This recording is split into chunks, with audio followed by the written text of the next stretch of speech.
It is a roundtable edition of the Bobcat Club Podcast. Today, our guests are the Texas State men's basketball assistant coaches, Alex Housesladen, TJ Johnson, Dylan Johnson, and Robert Guster joining the show. Hey, all, thanks for taking the time. Thank you. Thank you for having us. Thanks for having us, Carl. Yeah, we'll have to see how this goes with 5 people. We just wanted to kind of have a roundtable conversation in terms of just NCAA athletics for basketball, what's been going on. And, guys, I want to maybe just jump in with the first thing. How have you been doing? I know your season just came to an abrupt halt and all of a sudden life was turned upside down. But how are y'all? I think we've been doing well. I mean, at least for me, I think it's in some ways it's been somewhat of a blessing to be around my family a little bit more. I will admit the first 2 weeks was definitely a blessing. After a couple of weeks of being daddy daycare, being open, cooking bacon and eggs and so forth, it's exciting to be back with these guys and spend a little bit more time in the office for sure. We do talk about how maybe things have changed a little bit. What have your day-to-day goals changed here as we've moved into sort of a different era at the moment, hopefully a temporary era for college athletics? I think one of the areas that's the most difficult right now is still trying to come up with exactly what your day-to-day is supposed to look like. One thing we all have done just because of our experience over the years is we've kind of developed a routine. We all know within our roles what we're supposed to do on a daily basis, what, both the long-term goals and the short-term goals are. But then when obviously all this struck, not only did it end our season and kind of our collective team identity for that year, but what it's also done is it's kind of forced us to come up with creative ways to make sure that we're still being productive. We're helping the program move forward. We're, helping ourselves continue to develop and just kind of figuring out exactly not only what are we doing day to day, but what does that look like? So I think it's been a unique experience in that regard. Yeah, and hopefully we don't have too much longer of this. Hopefully everybody continues to be safe and we'll get out of this well ahead of the next basketball season. Now, kind of once we're past all the basic stuff, let's go to the fun stuff and go around and introduce who each of you are. And we all know the man with the mustache, but how about the men behind the mustache? And TJ, let's start with you. Terrence Johnson, you've been here at Texas State, and you, before this, were big in the AAU circuit. And that comes in really big, knowing the AAU circuit and recruiting and how you can bring in some of the really good players here to Texas State. Yeah, TJ Johnson, I just completed my 5th season here with Coach Casper. So I did join the staff right out of an AAU season where I was fortunate to coach two of our one of our current players and one of our departing players in Nigel Pearson and Marlon Davis. So that was quite an experience being around those guys at such a youthful age and impressionable age.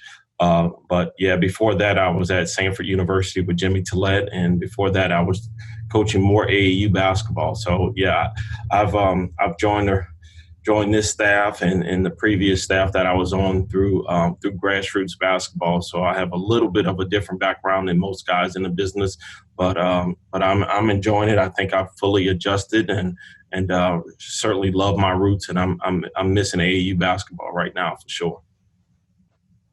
Yeah, right now a lot of the summer AAU basketball would be starting to ramp up, and it's unfortunate that we don't get to really see too much going on.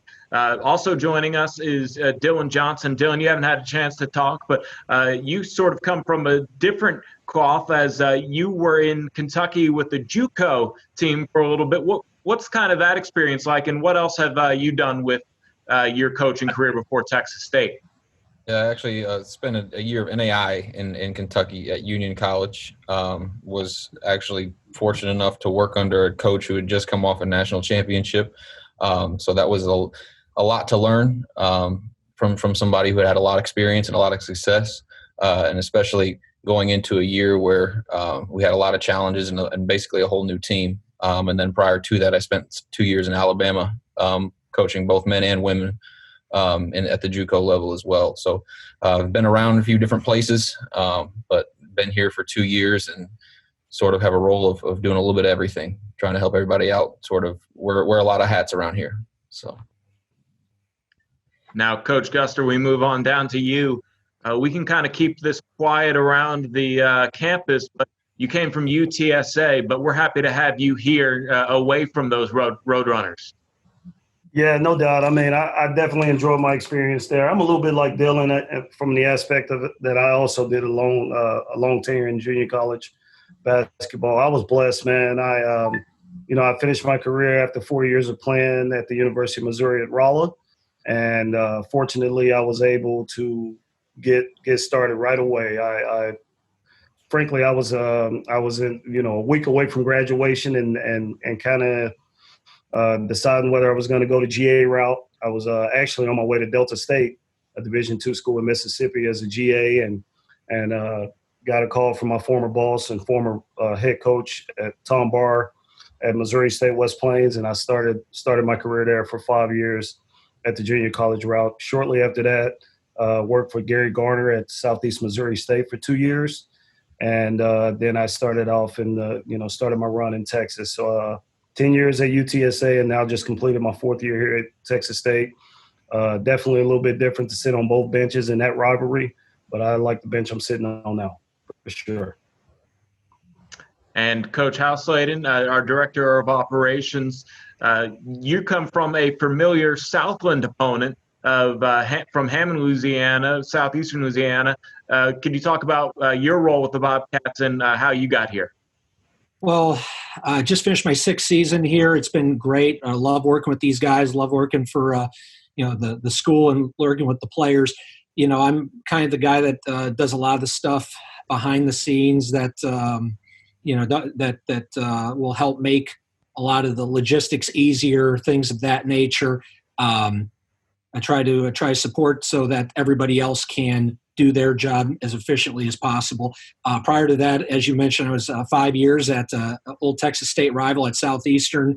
Spent 5 years as an assistant coach there. Prior to that, I did 2 years in Division II at Christian Brothers University. I also did a year in Division III at a small college in Arkansas. And then before that, I was a student manager and a video guy for 4 years at the University of Arkansas. So kind of bounced around a little bit, but all those steps have helped me get here. And I'm happy for them and thankful for them because I don't feel like I could do what I do today without those various experiences. Yeah, and I'm sure Coach Casper has you guys doing a lot of stuff. I kind of poke my head in on practices every now and again, and the one thing that I feel like Coach Casper brings to the table that puts him on a different level than some other coaches I've observed is that he's very structured in the way that he handles things, whether it's on the court or off the court.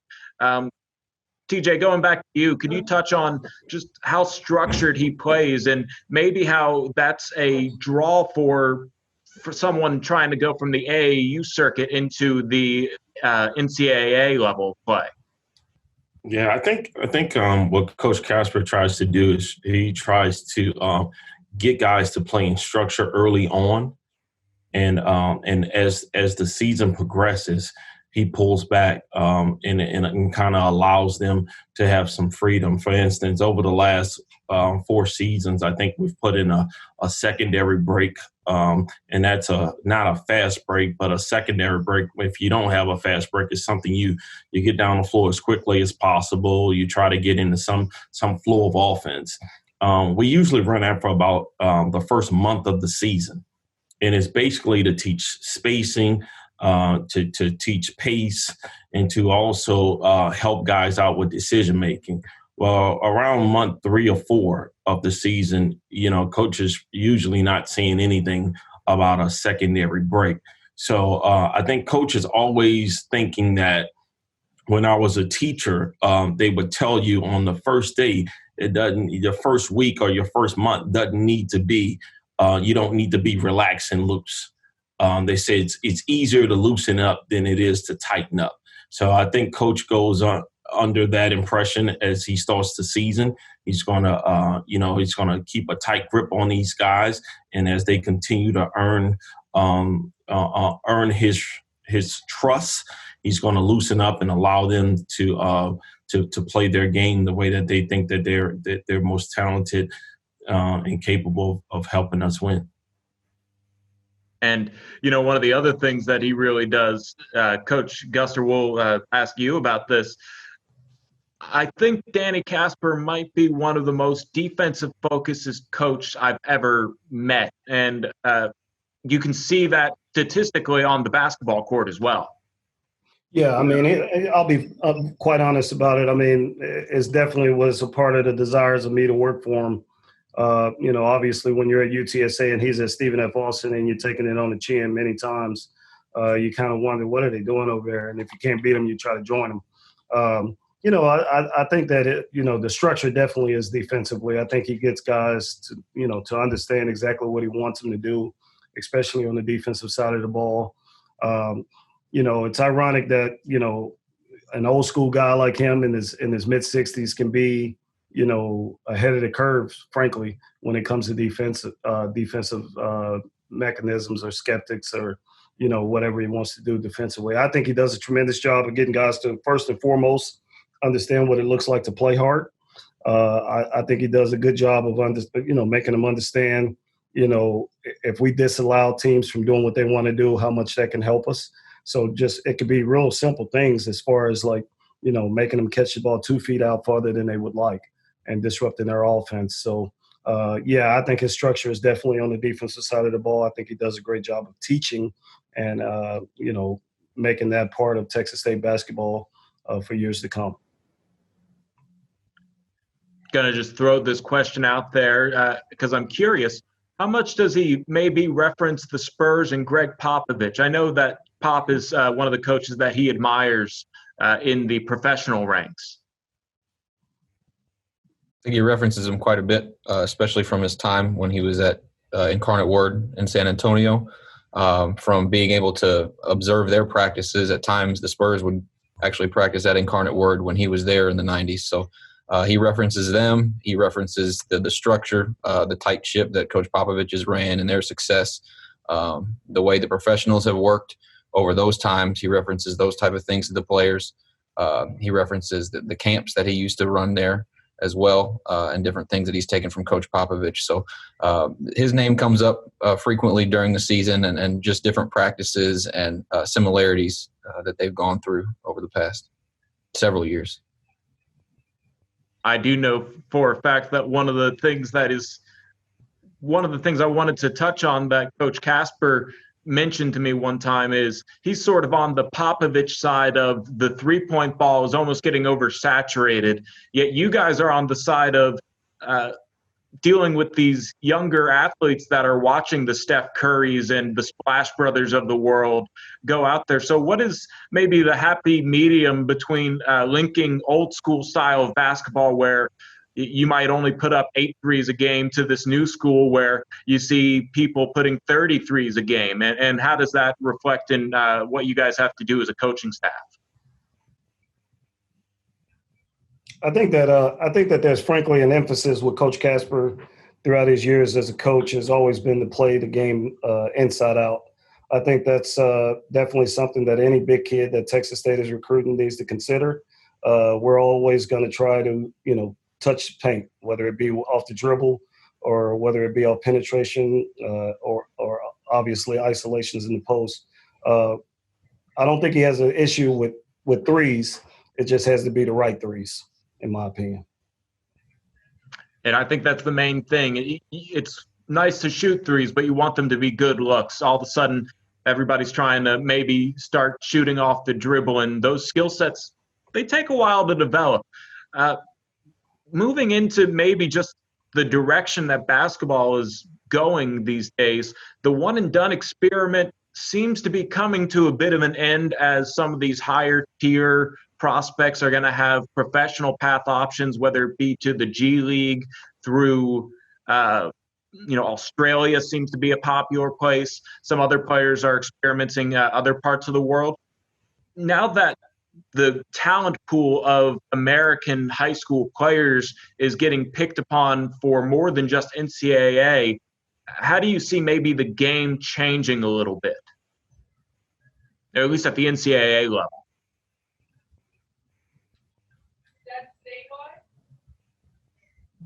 I'll take it on if no one else wants to speak. I think that basically, in my opinion, I think that the parity of basketball will be closer. Obviously, there's upsets annually. Mid-major, low-major programs. Obviously, you think of the Stephen F. Austin game at Duke this year. That was one that really stands out. I think there'll be more games like that. I think there'll be, an opportunity for, more mid-major programs to, go on the road and win at a Big 12 place or go on the road and win at a Big 10 place. The parity will be much closer. There will be, in my opinion, it won't hurt basketball. It'll just be a lot more parity and a lot more upsets. I understand it was like that in the 80s. I don't really remember too much of the NCAA before freshmen started getting drafted, but watching that Michael Jordan documentary last night and just how much the college game was celebrated because the best players stuck around, I think that does make a bit of a difference in how parity works. But what do you guys maybe think of now all of a sudden potentially being in recruiting battles with bigger schools because they might just go ahead and say, hey, 5-star prospect, if you're going to come to college, here's an offer, but we're going to focus on other players who are more likely to hit the NCAA. Yeah, I mean, it's going to have a trickle down effect, no doubt. I do believe that there's always guys that go unnoticed. There's some really, really good, lower level basketball players that get overlooked by our level. So it just continues to it continues to evolve, and you have to evolve as a coach. You have to, certainly develop your contacts. You have to develop a keen eye. You have to identify the obvious and the inobvious and put yourself in a position to where you're trusting your ability to evaluate. You have a high level of understanding of what your coach needs and what the program needs in order to be successful, and who could be good enough to help you not only immediately, but more so in the long term if you do it right. So it can go a lot of different ways. You can get the guy that wants to help you immediately and average 13 points a game as Nigel Pearson did, and then you take a chance of that kid transferring to Iowa State after his first year. So I don't know. I think it's going to just change a little bit of how you recruit, but also at the state of which you develop and think now. So I think hopefully as it trickles down to lower levels, it also trickles into the office of an AD and of a president, so where they understand the effects of that, and maybe they're not so quickly to fire a coach after 3 years and first 2 years of a losing season. Yeah, we could do a whole podcast on how. I understand as y'all as coaches probably feel a little stronger, but I personally am always mad about the angry fan base trying to rotate through coaches every 2 years, especially in the NBA, where I think the Grizzlies fired 2 coaches that won Coach of the Year. Avery Johnson had all those great years, and just they were like, okay, we're tired of you being a good coach. We need a better coach. So, that's a whole nother conversation. But, I don't want to take up too much of y'all's time, but I do want to touch on one last thing. This was, in my opinion, a very special Bobcat basketball team. Probably we won't get to see how their story is unwritten, but probably one of the best teams to come through San Marcos, at least in this century. Starting with you, House, can we rotate around and just have your thoughts on this basketball team and how they were probably going to do it, but how this experience was with them? Oh, we had a really, really special group. And in the sense that I think sometimes when everything is easy, it can take away from what it can possibly be. In this case, I think from the beginning, we all knew with Nigel coming back, going into his senior year, being such a strong player, we knew what his role was going to be and how it was going to evolve. But we had a lot of other guys who had some form of questions they had to answer, and collectively as a team and as a program, we had to answer some of those questions. And some of them were as simple as figuring out roles, and some of them were adversity, guys who had never had to take on a challenge before, or in the case of, say, like a Marlon Davis, having to come back from missing an entire season, almost a season and a half with an injury. So, and just using that as an example, but I think a number of guys on the team had individual things that they had to develop and improve on. And the fact is, over the course of the year, we did. We met those challenges, but the thing is, the whole time, it wasn't necessarily easy. It was almost like a movie in a sense that, you can't come out there and you do some good things, but then a setback happens. But then you have to overcome, but yet then another setback happens. And as we were coming down the end, we saw that we truly had a special basketball team, and they had a very, very successful season. And unfortunately, because of the way it all ended, and while it ended on a very special and a very high note in the game at home with a great crowd and a great performance against App State, we unfortunately won't know if we'll have the storybook ending that we were hoping for. But I feel like we all feel that it was a special season and a very, very good season. TJ, you have known Nigel Pearson probably the longest out of everybody. You still got that final majority of the season. It was filled with ups and downs, but what were some of the highlights of this previous year? Well, I think what's for me, a person that's been knowing this kid since he was 15 years old, I would say my highlight was getting a picture from his mother when he first walked into that hospital room to see his daughter, Nova. So, and getting back from the game and having I'm trying to take a nap. I don't know. We traveled. It was brutal travel. I think we, correct me if I'm wrong, Alice, we got back in early morning somewhere. And I'm trying to take a nap, and I'm just laying down on my couch. And as soon as I put my head down on the pillow on the couch, I get a text message saying, "Coach, I'm at the hospital. You want to come up and see the baby?" So that, to me, that's the highlight of it. I try to pride myself on being more of a 40-year coach than a 4-year coach. So for me, I've seen Nigel do some pretty amazing things, not just here, but also in AAU. And I think that he's a phenomenal person, one that I plan on having a relationship with for the rest of my life. So I'm not going to speak on the basketball stuff. I think it's easier to go through the numbers, but I'll just speak on a person for a guy that's been able to, write his story. That was the biggest thing for me. Just taking the hand that you're dealt and making the best of it and embracing every moment of it. And I'm just so proud of him. I think he's going to be graduating here with either a 3.0 or very close to a 3.0 in business. He's a first-time father. He's going to be a professional basketball player. And in the words of Nigel Pearson, I'm content with his progress as a person and as a player. And I'm looking forward to what the future holds for him.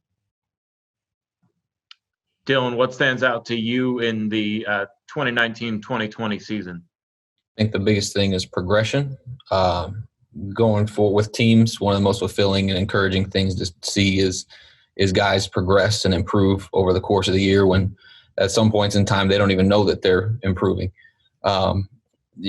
Losing some key guys from the previous season, expectations being a little bit higher from the success from the 18-19 year going into this season.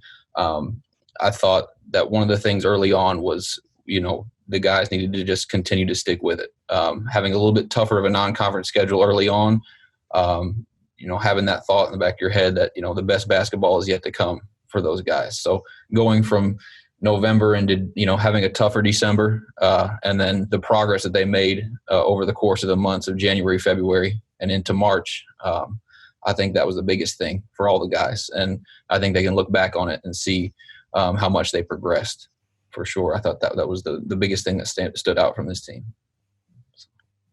And Coach Gus, I know a lot's been said here, but any closing comments on the 2020 season? Yeah, I would just say, obviously, we're very proud of our guys. The leadership of Nigel Pearson was second to none. I think that, off the court, on the court, obviously, TJ mentioned, some of the challenges that he had with being a first-time father. He mentioned also his GPA and how outstanding of a student he was. I just think overall, he is a guy that you'll never forget about, man. To be able to coach a guy like him for 4 years is definitely something that you'll remember forever. I also want to bring up the chemistry of our team. I just thought that our guys, not only the returning guys, but also the new guys, just kind of followed suit of Nigel and his path and his accomplishments, so to speak. I just think at the end of the day, our chemistry was second to none. And, it takes a lot of guys to do the right thing and act the right way in order for that to happen. So, definitely you mentioned that there were some challenges throughout the year. Obviously, you think about starting the conference season off 1-4, a lot of head scratching around this office and trying to figure things out. But they just never had a never quit mentality. As Dylan mentioned earlier, I think we were playing our best basketball at that time of the year, at the end of the year. And, I'm not going to go out and say that I think we would have won it, because obviously there were 4 really good teams and 4 really good programs left to play. But I wouldn't have wanted to be in any other locker room other than Texas State's. And I think that our guys would definitely been ready for the challenge. Hats off to our seniors, Nigel Pearson and Eric Terry, outstanding leadership. But also hats off to the other guys for following suit and doing what was expected of them day to day to continue to grow throughout the year. Thank you guys so much for joining us. This was a lot of fun. Hopefully we'll be seeing y'all on the sidelines soon, but until then, stay safe, stay healthy, and hey, we appreciate everything y'all do for Texas State. Thank you, Carl. We appreciate you too. Thank you, Carl. Thanks, Carl.